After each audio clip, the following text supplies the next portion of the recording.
पासे में बरसात की तबाही सो इलाइक़े जा सवें ॻोठ मुतासिर थिया आहिनि। लातादाद घर ढही पड़ थी विया आहिनि। इलाइक़े जी हज़ारे एकड़ सारियल फसल पानी हेठ जी तबाह थी वियो आहे। बरसात मुतासिरीन फाका कशी ते मजबूर आहिनि। चारे जी खोड़ सो इलाइक़े जो चौपायो माल बुख विघे मरी रहियो आहे।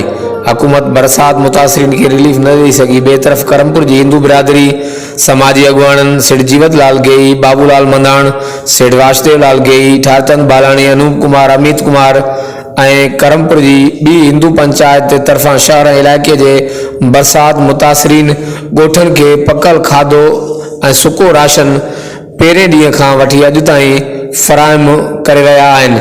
इन हवाले सां हिंदू बिरादरी जो वधीक छा चवणु आहे, अचो त उन्हनि जी ज़बानी ॿुधूं था। भाइयों का शुक्रगुजार है जिसने हमारे साथ तावन किया है, सिंध के अंदरूनी सिंध के तावन किया है। सैलाब मुतासर के लिए उसकी बहुत मेहरबानी है। उनको भी अल्लाह सवाब देगा, उनके रिज़्क़ में बरकत डालेगा। अल्लाह नहीं समझे, अल्लाह खैर करेगा। मेहरबानी मीडिया वारनि जी जेको तव्हां मुतासिर कवरेज ॾियो था, सभु पहिरियों तव्हांजी वॾी वॾी मेहरबानी। ॿिए नंबर ते त हीउ जेको मुतासिरनि जी ख़िदमत थिए पई, इहा Sindh Punjab rice miller, rice exporter and trader उनकी तरफ़ों ही ख़िदमत सरंजाम कई वञे थी। उन्हनि जो ही असांखे डोनेशन अचे थो जेको माण्हुनि में पानी ऐं मेडिसन जी सूरत में असां तक़सीम कयूं था।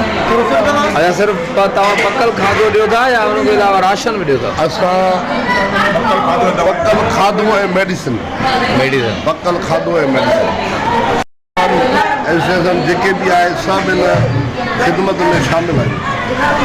उन्हनि दोस्तनि जी जेके असां हिन ग्रुप में एड आहिनि, जन बि राइस मिलरनि, राइस एक्सपोर्टरनि ऐं इन ग्रुप में शामिल माण्हुनि पाकिस्तान आहिनि, सिंध आहिनि, पंजाब आहिनि या ॿाहिरि मुल्कनि खां जन बि मदद कई आहे हिन ग्रुप जी, हिन ॿोॾि मुतासिरनि जी। उनजी वॾी वॾी महिरबानी। अलाह उनखे आबाद कंदो, अलाह उनजे रिज़्क़ में बरकत ॾींदो।